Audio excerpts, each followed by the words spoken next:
a poem from the Sung Dynasty uttered by a Zen master, Hui Kai. When I say uttered, it's uttered after meditation from the heart. In other words, it was not written down, it was not pondered upon, it's just uttered right from the bottom of the heart. I utter in Chinese first, I speak in Chinese first and then I translate it. 春有百花，秋有月. Spring comes with innumerable flowers and plants. The spring comes with innumerable flowers and plants. 夏有凉风，冬有雪. Autumn shines the night with the loveliest moon, and summer has the gentle breeze. Winter gives you the white snow. 让无闲事挂心头. You think each of the 4 seasons has its unique features that give you moments of peace. 便是人间好时节. But I say your best season is when you have no obstacles in your mind. That's the best season. So, my question to you is, when you have no obstacles in your mind, that's supposed to be the best season, not spring, autumn, summer, winter. When you have the best season in you, is not looking at the flowers, looking at the moon, looking at the winter snow. The best season in your mind, where you have peace of mind, is when you have no obstacles in your mind. What are these obstacles? These obstacles, just to summarize it, are your mental afflictions. Mental afflictions. When you have something in your mind, you don't have peace of mind. When you have greediness in your mind, you don't have peace of mind. When you have hatred, when you have jealousy, when you have anxiety, when you have depression, any tinkling of thought, when you have any thought in your mind, as a matter of fact, like not just jealousy and hatred, when you have, oh, have I done my shopping for tonight? That's not peace of mind. Oh, where am I going for lunch? That's not peace of mind. It's when you have not a single trace of thought in your mind. When you're clear of all these, that's peace.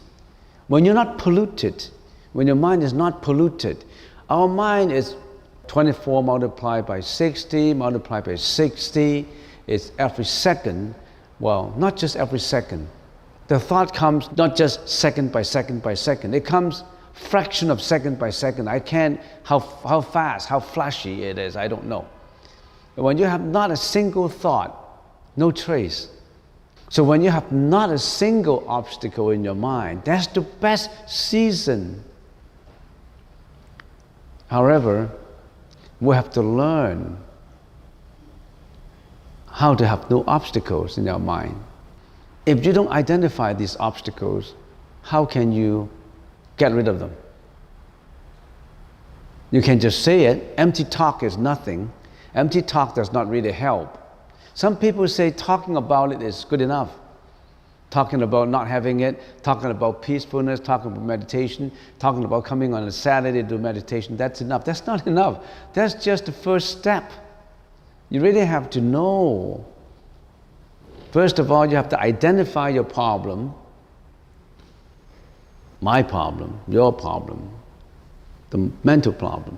Identify all these and then find a solutions, find methods to resolve these. And then you find a solution to it. That's what we're doing now. We are studying the Heart Sutra. We are trying to identify all these obstacles, finding out where these obstacles are. Why do they come up? Why do I have all this thought come up? Why do I criticize people? Why do I find thoughts about people? Why do I have emotions? Don't you have to identify all these things before you get to that peace, that tranquility, that nirvana, that state where you are free from all these mental afflictions? Some people don't even know about that state. It's not a location. It's not a heaven. If it is a location, it's the wrong place. Heaven is not a location. It's a state of mind. Not even a state. I don't know how to talk about it, because you really have to say something to express it. But heaven is not a location, it's not the right place to go.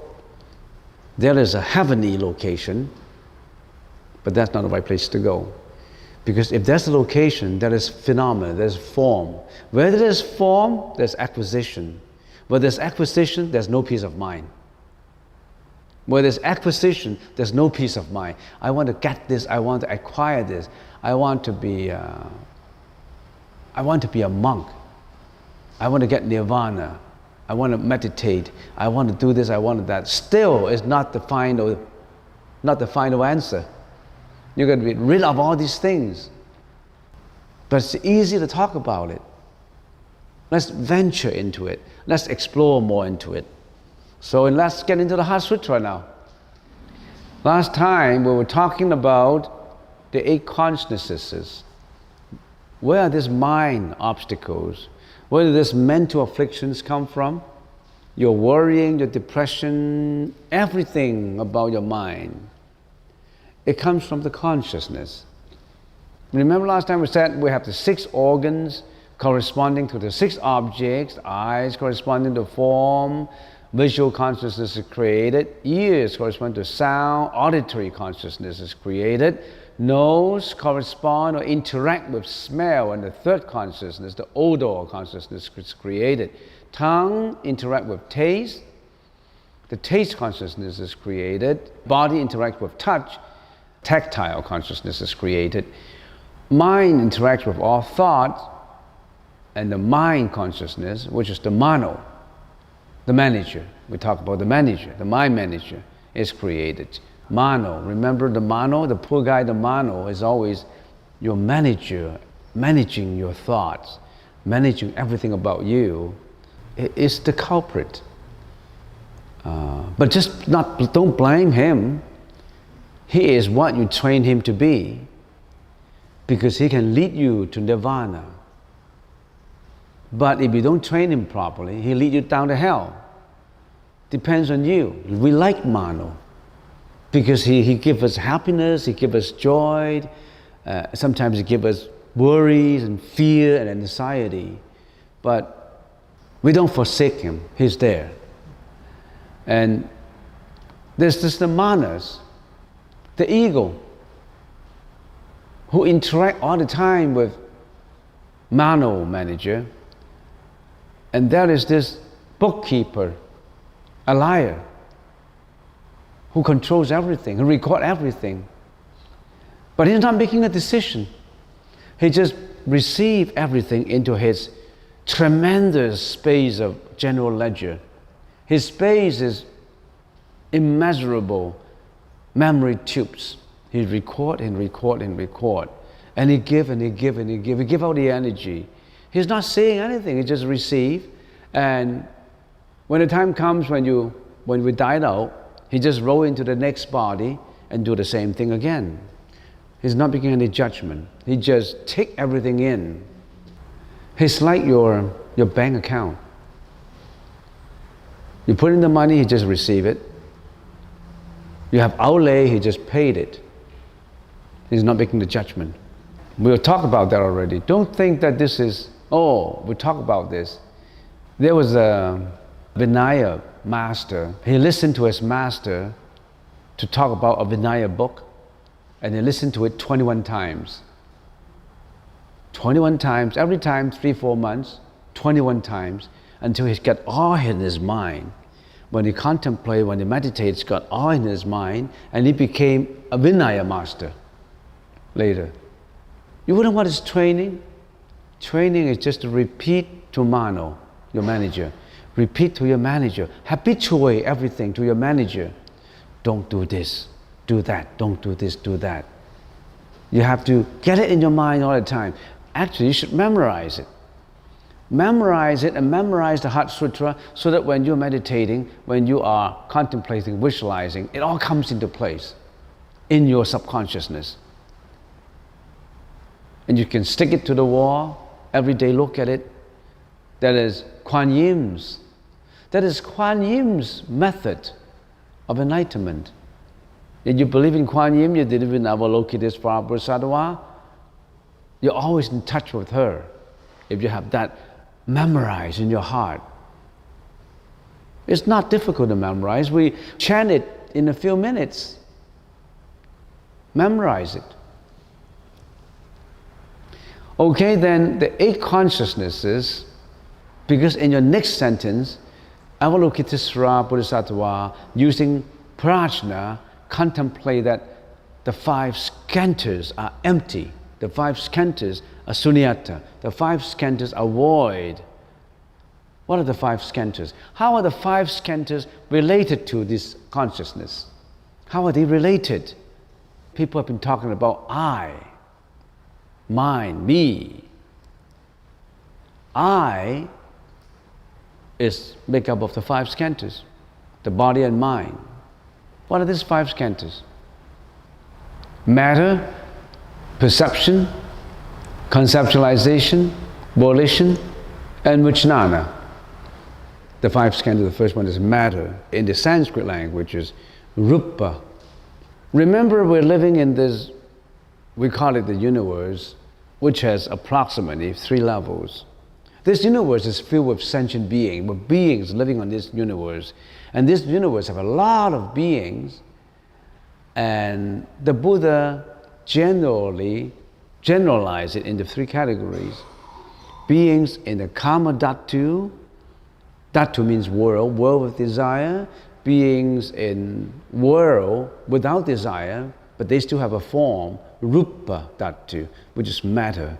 And then beings that are much higher level, they don't attach to form anymore, but they have the essence that exists. They get rid of desires, they get rid of form, but they still have this consciousness left. In other words, they got rid of all these coarse, outer pollutants, but they get to a level that they only have the consciousness left, which is still polluted consciousness. So we are saying, some people say, oh, poor me, I don't have a form anymore. Because we have form, we're in trouble. They don't have a form, they're not in trouble. So the lowest level, not only do they haven't got rid of the form, they haven't got rid of the desires. That's you and me. What kind of desires we have? Desire for material acquisition, for wealth, for money, for pleasures, for joys, sensual pleasures, you name them. We've got lots of these desires.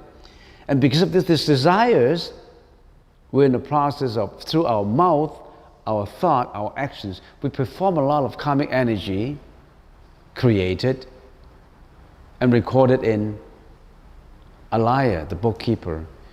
And when we die, we roll with this general ledger, with this karmic energy into the next life. Who determined it? Who determined where they'll go in the next life with the karmic energy? Who determined? God? Is it God? God determined where I go? No. Don't blame God if you've gone into the wrong place. You determine your own, because that's what you did. Everything that you thought, everything that you did, everything that you talk about creates energy, karmic energy. You criticize someone or you wrongly accuse someone, you think you can, okay, after I talk about these wrong accusations, nobody listen. So I'm okay, nobody listen. No, that is a register into the general ledger. There's a liar, the bookkeeper. He recorded everything. You can't get away with it. When the time comes in the next life, that it seats when you meet the same person that you criticize or you find fault or you hurt. When you meet him, it flashes back to you and it flashes back into the general ledger with all these, and then the seeds are wriggling. It sprouts and you interact with him or her again. So you know this relationship, right? You know this relationship. So Rupa is a matter. We live in a matter world, a lower level world with matter, not just with matter, with desires. Our ears, our eyes, our nose, our tongue, our body, they can only interact with matter. When we say matter, it's not just matter that creates obstruction. So this is obstruction, matter, molecules and protons, electrons. Matter also refers to the sound, anything that has frequency. So matter also includes the auditory, the frequencies.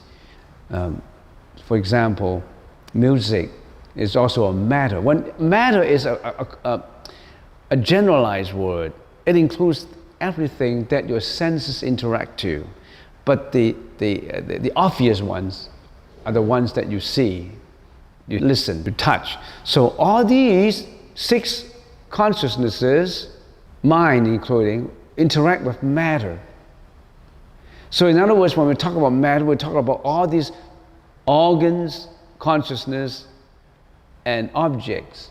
6 plus 6 plus 6 is 18. We're living in the 18 realms with these 18 interactions. And matter is just a word that generalizes all these. So when you visualize, when you contemplate on emptiness of the matter, you don't know how to contemplate. How do I visualize matter is empty? Matter is empty. I mean, I got a bell in here. I got board in here, but how empty are they? If you just visualize on the emptiness of matter, you are not getting nowhere because you don't know the breakdown of this. This matter includes the body, the tongue, the nose, the ears, the eyes, the form, the sound, the smell, taste, the touch. It also contains all the consciousness as a result created.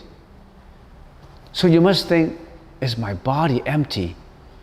How empty is my body? My body is made up of a causation of all different causes put together. I got heart, lung, spleen, blood, 32 parts of the body. How does this body make up of? But this body is like a machine, a mechanics that if it goes well, it works good for me. And if it doesn't go well, I will be sick. If it's really gone to almost destructions, I died. So is this me? Is this body really me? Is my heart me? Is my lung, my spleen, my liver, is this me? It's a molecule, it's a flash. Then how come I gotta exist? My mom gave me this body. I came in the mom's embryo, and then I got born. I got growing. Every time I'm growing. So this embryo, who gave my mom this embryo that contains me? Oh, because a man and a woman came together and interact, and the sperm and the ovum fused together, and then that becomes becomes me. So how come they got fused together? Oh, because they have sensual pleasure. They think they like it, and it fuses together, and the chances it may not fuse together, but it fuses together now. And why do they come together? Oh, my mom met my dad, and they got married. And you trace, it's just causations put together. And why do my mom and my dad bear me, give rise to me, and not John's mom and dad? Oh, my mom and dad, they knew me in previous lives. I have unending business with them. I got to come back again to fulfill whatever I have to fulfill, to pay what I have a debt I haven't paid, and to get back money that they owe me. I mean, all these things, I don't know. I'm not supernatural. I can see all these things. There must be a reason. That's matter. That's how you visualize the emptiness of matter. So if I don't tell you the relationship between this, how can I contemplate on the emptiness of the 5 skandhas? I cannot, because I don't know the details. Even this is not detailed enough. The Buddha break it more down, every section. Break it down into further detail. It's just you don't want to know about it, and nobody told you. Nobody told you about the Buddha's teaching. And now you know. Somehow because of your previous causes, somehow because I don't know what causes, I don't have supernatural power. You just come to hear and you take the Buddha's teaching through my mouth speaking about it. I'm just a medium of exchange. It could be somebody who got you here. I don't know. You know. This doesn't matter, including the body, molecules, elements. And then you say, am I just made up of the matter? Of just rupa? And let me tell you, the analysis of this is not enough. What make up of my eyes? What are the elements of my eyes? What make up of this body? The body is made up of the 4 elements, we generalize it. Molecules, fluidity, temperature, and oxidity, moving. So it's form, fluid, heat, and moving. All these are the elements. I can go on and on and on with the Buddhist teaching, but that's enough. We got this whole body working because of this. And then we say, okay, then we still have the spiritual side of it. Not just the matter. I'm not just making of the matter. I'm also making of perception, because when I see, my eyes see, my ears sound, listen to sound, all these things would arouse feelings and perception. My eyes perceive them. This perception is not due to materiality, it's due to my consciousness perception. It's nothing to do with matter. So I have perception. When I have perception, I have feeling. I have a pleasurable feeling, non-pleasurable feeling. I have a neutral feeling. And when I have this feeling, I will continue to conceptualize it. I'm going back to the past in the memory. I'm going to analyze what I see. I'm going to pass judgment on it. I'm going to postulate about it. I have a lot of conceptualization about it. And when I have conceptualization about it, I'm making a decisions because of this seats in my consciousness. I'm interacting with them. Then I would determine to have volitional speech and volitional action. I won't just conceptualize it. After you conceptualize it, you do nothing. That's just conceptualization. You are in that stage of the mano and the manas. But you will perform it. With the alaya consciousness, you will have volitional action, volitional speech. You will perform accordingly. And all this performance will get stored back into the general ledger. The general ledger provides you with all this latent energy, and you carry out this. What did you carry out? What volitional actions? Good, bad, or neutral? Killing, lying, sexual misconduct, cursing, double-tonguing, you name them, those are the bad stuff. Sometimes you're compassionate, you're kind, those are the good stuff. All this bad and good stuff all add together will get you a karmic energy, get recorded. What get recorded, you perform it. Some of the performances will get result right away. You broke the law, you'll be punished. You rape, you'll be punished by the government. You steal, you'll be punished by law. And all these are karmic actions that were stored in there. And a lot of complications. And then it gets all stored into the Vijnana again, into the general ledger. And if a criminal, for example, is sentenced to capital punishment, he dies. When he dies, you think that's it? He paid for everything? He's clean? He paid for? Everything is recorded again in his general ledger, and they carry on into the next life. A capital punishment is the punishment to the body and for this life. He could go down to hell, or he will reincarnate into I don't know what, and carry on the next karmic energy. That's why the Buddha said, be awakened now. Awakening to all these consequences and all these happenings, and get away from these. These are nothing but suffering. These are nothing but suffering that you don't know about. Get away from these. That's what Heart Sutra is all about. But how many people would try to know this and would try to have the consistency and the perseverance to get out from this? Not many people. Now you've done the first step. That first step will take you further and further and further. A very important first step. Don't stop. Don't stop and do something else. Carry on. Don't get into the next life again. Don't get into another cycle of suffering again. Get away from this. So I'd explain one slide again, which is good. I explained the 5 skandhas. Remember, if you have just this one slide, you contemplate on it and thinking about it, that will lead you to nirvana. You don't have to get into volumes of books, volumes of videos on YouTubes. Some people just look at the cookbook and the recipes. They never get to work. They got a lot of cookbooks at home, pile and pile of stacks, and make lots and lots of photocopies on YouTube about colorful, very colorful. They classified it. Oh, this is bakery, this is a la carte, this is desserts. They never get to work on it. They never get to get their hands dirty. They never go out to buy the flour, the cornstarch, the spice and material. They never go out to just make photocopies. They run the machine every day, making photocopies and shelf them on the shelf. Then you come back again in your next life and do their own suffering. They do the same shelving. I believe in that.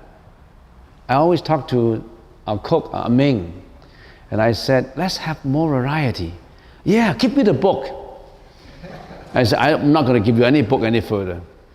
Look at the book on your shelf right now in the kitchen. It's the same with us.